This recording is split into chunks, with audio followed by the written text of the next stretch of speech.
প্রিয় অষ্টম শ্রেণীর শিক্ষার্থীরা, RS24 আওয়ার্স স্কুলের পক্ষ থেকে স্বাগত জানাচ্ছি গণিতের শিখন অভিজ্ঞতা 5 জমির নকশায় ত্রিভুজ ও চতুর্ভুজের 24তম পর্বে পৃষ্ঠা 123 হতে। তোমরা যারা এখনো প্রথম থেকে 23তম পর্বগুলো দেখোনি, তোমাদের দেখার সুবিধার্থে এই ভিডিওর নিচে ডেসক্রিপশন বক্সে প্রথম থেকে 23তম পর্বের লিঙ্কগুলো দিয়ে দেব। তোমরা তোমাদের সুবিধা মতো দেখে নিতে পারবে। আজকের ক্লাসে সমাধান করাবো 123 পৃষ্ঠার অনুশীলনীর 10 নং প্রশ্ন হতে। আজকের ক্লাসটি শুরু করার আগে তোমাদের কাছে একটা রিকোয়েস্ট থাকবে, তোমরা যারা এখনো আমার চ্যানেলটি সাবস্ক্রাইব করোনি তাড়াতাড়ি সাবস্ক্রাইব করে যুক্ত হয়ে যাও। গণিত সহ বিভিন্ন বিষয়ের ক্লাস দেখে নিজেদের দক্ষতা বাড়াও। চলো এবার আজকের ক্লাসটি শুরু করা যাক 10 নম্বর প্রশ্ন হতে।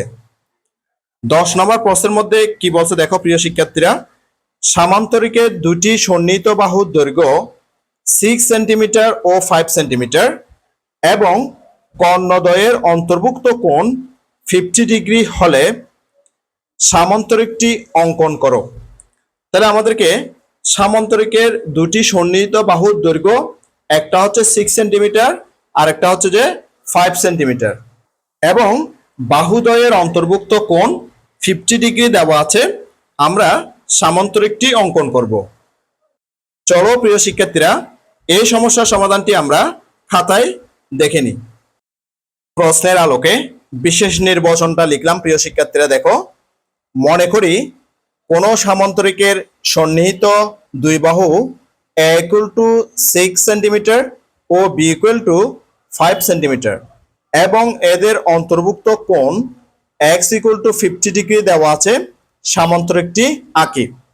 এই বর্ণনা অনুসারে চিত্রে দিয়েছি। দেখো প্রিয় শিক্ষার্থীরা, যে একটি বাহু a = 6 সেন্টিমিটার, এটা আমি তোমাদেরকে যে সেন্টিমিটার স্কেল দিয়ে মেপে দেখাচ্ছি। প্রিয় শিক্ষার্থীরা দেখো, যে 0 থেকে এই যে 6 পর্যন্ত, এই 0 থেকে 6 সেন্টিমিটার, এখানে সিএম লেখা আছে, স্পষ্টভাবে সিএম লেখা আছে। এবং যে আরেকটা বাহু যে 5 সেন্টিমিটার, সেটাও দেখো 0 থেকে 5 পর্যন্ত, অর্থাৎ 0 সেন্টিমিটার থেকে 5 সেন্টিমিটার পর্যন্ত, এবং একটি কোণ x দেওয়া আছে যেটার পরিমাপ হচ্ছে যে 50 ডিগ্রি। আমি 50 ডিগ্রি তোমাদেরকে মেপে দেখাচ্ছি প্রিয় শিক্ষার্থীরা, যে চাঁদার সাহায্যে চাঁদাটা বসিয়েছি। দেখো এখানে যে 50, এই 50 বরাবর দেখো এখানে এরো চিহ্নটা দেখা যাচ্ছে, যে আমি যে 50 ডিগ্রি কোণ এঁকেছি, এই কোণটার যে এরো চিহ্ন 50 ডিগ্রি সেটা কিন্তু এখানে দেখা যাচ্ছে, অর্থাৎ এখানে এই কোণটা হচ্ছে যে 50 ডিগ্রি কোণ। এবার এই তথ্যগুলোর মাধ্যমে আমরা যে সামান্তরিকটি আঁকবো। আমি এখন চিত্রটি অঙ্কন অনুসারে আঁকবো। প্রিয় শিক্ষার্থীরা, তোমরা একটু ভালো করে মনোযোগ দিলে তোমরা কিন্তু বুঝে যাবে যে কিভাবে যে সামান্তরিক ক্ষেত্রটি আঁকতে হবে। অঙ্কনের বিবরণের মধ্যে আমি লিখেছি, যে কোনো রশ্মি বি থেকে বিসি সমান এ সমান 6 সেন্টিমিটার অংশ কেটে নিই। অর্থাৎ আমি এখানে বিই একটি রশ্মি নিয়েছি। এই রশ্মি থেকে যে এ বাহু সমান করে, এখানে যে এ বাহু 6 সেন্টিমিটার নিয়েছিলাম, সে এ বাহু সমান করে বি বিন্দুতে পেন্সিল কম্পাসের কাঁটাটা বসিয়ে এখানে যে আমি এই যে বিসি অংশটা কেটে নিলাম। হ্যাঁ, এই বিসি অংশটা এখানে কেটে নিলাম, যেটা কার সমান করে আঁকছি প্রিয় শিক্ষার্থীরা, এটা কাটছি দে এ সমান, অর্থাৎ 6 সেন্টিমিটারের সমান করে এটা কেটে নিলাম। এবার বি বিন্দুতে কোণ FBE সমান x সমান 50 ডিগ্রি আঁকি। এখানে যে 50 ডিগ্রি কোণটা নিয়েছি আমি, দেখো উপরে যে প্রশ্ন অনুসারে 50 ডিগ্রি কোণ নিয়েছি, সেই কোণটার মধ্যে যে কোনো মাপে একটা বৃত্তচাপ এঁকে নিলাম। সেই বৃত্তচাপটা আমি এখন বি বিন্দুতেও আঁকবো। একই মাপ, এখানে কোনো ছোট বড় করা যাবে না, একই মাপ নিয়ে আঁকলাম। আমরা কোণটা এঁকেছি 50 ডিগ্রি। এবার আমরা কোণটার যে 50 ডিগ্রি সেটা একটু মেপে নেব। এই যে কোণের যে 50 ডিগ্রিটা মেপে নিলাম। দেখো এই মাপা অংশটা, এই যে এখানে বিসি বাহুর মধ্যে এই যে বৃত্তচাপটি যেখানে স্পর্শ করেছে, সেখানে পেন্সিল কম্পাসের কাঁটা বসিয়ে আমি এখানে বৃত্তচাপটা এভাবে আঁকলাম। মানে অর্থাৎ যে কোণের মাপটা এখানে আঁকলাম, এঁকে আরেকটা এখানে বৃত্তচাপ যুক্ত হয়ে দুইটা বৃত্তচাপ একসাথে কিন্তু এই জায়গায় মিলিত হয়েছে। হ্যাঁ, এই মিলিত অংশে আমি যোগ করে, মিলিত অংশটা বি এর সাথে যোগ করতেছি, যোগ করে বর্ধিত করে দিলাম, অর্থাৎ এটাকে আমি বাড়িয়ে দিলাম। এটার নাম হবে বিএফ। এটার নাম কি? বিএফ। অর্থাৎ এখানে আমরা এফ বি ই কোণটা অঙ্কন করলাম, যেটা আমি এখানে লিখেছি প্রিয় শিক্ষার্থীরা। দেখো, এফ বি ই কোণটা অঙ্কন করলাম। এবার আমরা অঙ্কনের 3 নাম্বার ধাপটা করব। 3 নাম্বার ধাপটা দেখো প্রিয় শিক্ষার্থীরা, 3 নাম্বার ধাপে বলা হচ্ছে যে বিএফ থেকে, অর্থাৎ এখানে যে বিএফটা অঙ্কন করেছি সে বিএফ থেকে বি সমান 5 সেন্টিমিটার বি এ অংশ কেটে নিই। অর্থাৎ এই যে বি এ সমান করে, এখানে যে বি বাহুটা আছে সেই বি বাহু সমান করে আমি পেন্সিল কম্পাসের কাঁটা এক পাশে বসিয়ে এই যে এটা এটা আমি মেপে নিলাম। অর্থাৎ বি অংশটা এখন মেপে নিলাম। হ্যাঁ, অংশটা মেপে নিয়ে বিএফ থেকে এখানে বি এ অংশটা আমি কেটে নিলাম। বি এ অংশটা কেটে নিলাম। এটা হচ্ছে যে এ, আর এটা কার সমান করে কাটছি? এটা হচ্ছে যে বি এর সমান করে কেটেছি। এবার অঙ্কনের 4 নাম্বার ধাপটা দেখব। এ বিন্দু হতে এ এর সমান ব্যাসার্ধ নিয়ে একটি বৃত্তচাপ আঁকি।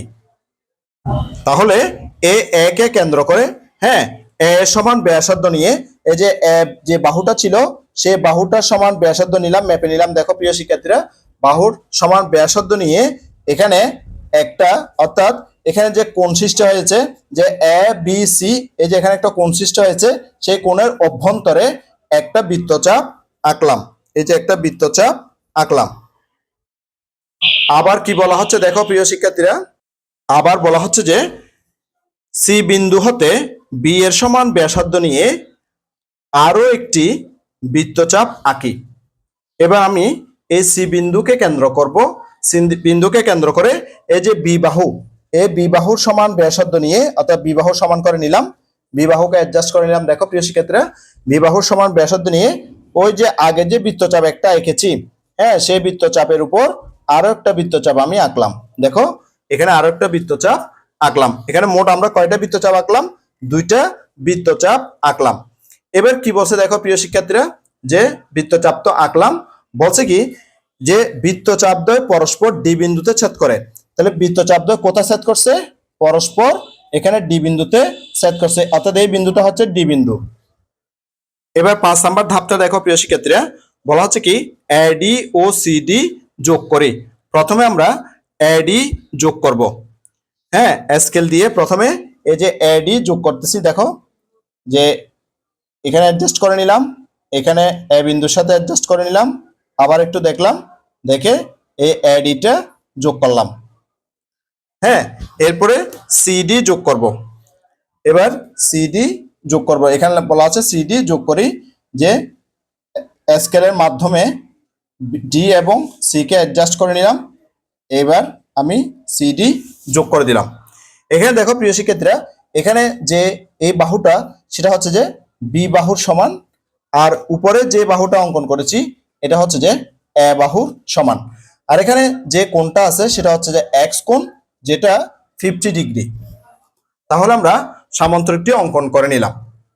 আমি ছোট করে তোমাদেরকে সম্পূর্ণ সমাধানটা দেখাচ্ছি। প্রিয় শিক্ষার্থীরা, সম্পূর্ণ সমাধান এবং অঙ্কনের বিবরণটা আমি তোমাদেরকে একটু দেখাচ্ছি। আমি অঙ্কনের বিবরণটা দেখাচ্ছি তোমাদেরকে। যে কোনো রশ্মি বি থেকে বিসি সমান এ সমান 6 সেন্টিমিটার অংশ কেটে নিই। অর্থাৎ বিই এর রশ্মিটা থেকে এখানে এ সমান করে এখানে বিসি অংশ কেটে নিলাম। 2 নম্বর দেখো, বি বিন্দুতে কোণ F B E equal to x সমান 50 ডিগ্রি আঁকি। অর্থাৎ এখানে যে এক্স যে 50 ডিগ্রি কোণ আছে এই কোণের সমান করে এখানে যে আমি এফ বি ই কোণটা এঁকে নিলাম। এবার 3 নাম্বার দেখো, এফ বি থেকে বি সমান 5 সেন্টিমিটার সমান বি অংশ কেটে নিই। অর্থাৎ এখানে এফ বি বা বিএফ থেকে যে বি বাহুর সমান করে এখান থেকে যে এ বি অংশ কেটে নিলাম, সেটা আমি বি এখানে লিখে দিয়েছি। এ বিন্দু হতে এ সমান ব্যাসার্ধ নিয়ে একটি বৃত্তচাপ আঁকি। যে এ বিন্দুতে পেন্সিল কম্পাসের কাঁটা বসিয়ে যে এ সমান করে এদিকে একটা বৃত্তচাপ আঁকলাম। আবার দেখো, আবার সি বিন্দু হতে বি এর সমান ব্যাসার্ধ নিয়ে আরো একটি বৃত্তচাপ আঁকি। এখন বি এর সমান ব্যাসার্ধ নিয়ে পেন্সিল কম্পাসের কাঁটা সি বিন্দুতে বসিয়ে এই বৃত্তচাপটা আঁকলাম, এই বৃত্তচাপটা আঁকলাম। এবার বৃত্তচাপটা কিন্তু ডি বিন্দুতে ছেদ করছে, সেটা লিখছি প্রিয় শিক্ষার্থীরা। দেখো, বৃত্তচাপ পরস্পর ডি বিন্দুতে ছেদ করে, অর্থাৎ পরস্পর ডি বিন্দুতে ছেদ করেছে। এবার আমরা কি করলাম, যে এডি যোগ করলাম এবং সিডি যোগ করলাম, তখন আমরা এ বি সি ডি যে উদ্দিষ্ট সামান্তরিকটি পেয়ে গেলাম। লিখে দিলাম প্রিয় শিক্ষার্থীরা, এ বি সি ডি এই উদ্দিষ্ট সামান্তরিক। আশা করছি পুরো সমাধানটি তোমরা খুব ভালো মতো বুঝতে পেরেছ। এবার আমরা 11 নম্বর প্রশ্নের সমাধান করব। 11 নম্বর প্রশ্নের মধ্যে কি বলা হচ্ছে দেখো প্রিয় শিক্ষার্থীরা, বলা হচ্ছে যে একটি বর্গের এক বাহুর দৈর্ঘ্য 5 সেন্টিমিটার হলে বর্গটি অঙ্কন করো। প্রিয় শিক্ষার্থীরা, এই সমস্যার সমাধানটি আমি তোমাদেরকে খাতায় করে দেখাচ্ছি।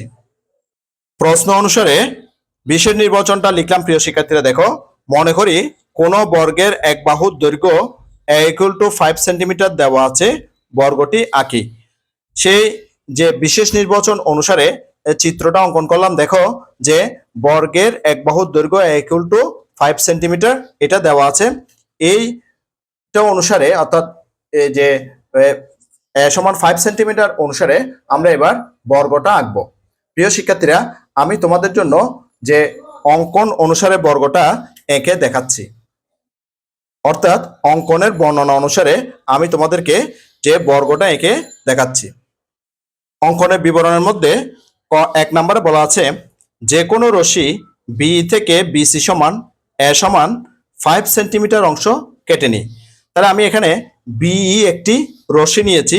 এই রশ্মিতে বি কে কেন্দ্র করে এখানে যে এ বাহুটা দেওয়া আছে, অর্থাৎ 5 সেন্টিমিটার যে এ বাহুটা দেওয়া আছে, এ বাহুটা আমি মেপে নিচ্ছি। দেখো প্রিয় শিক্ষার্থীরা, এ বাহুটা আমি মেপে নিলাম।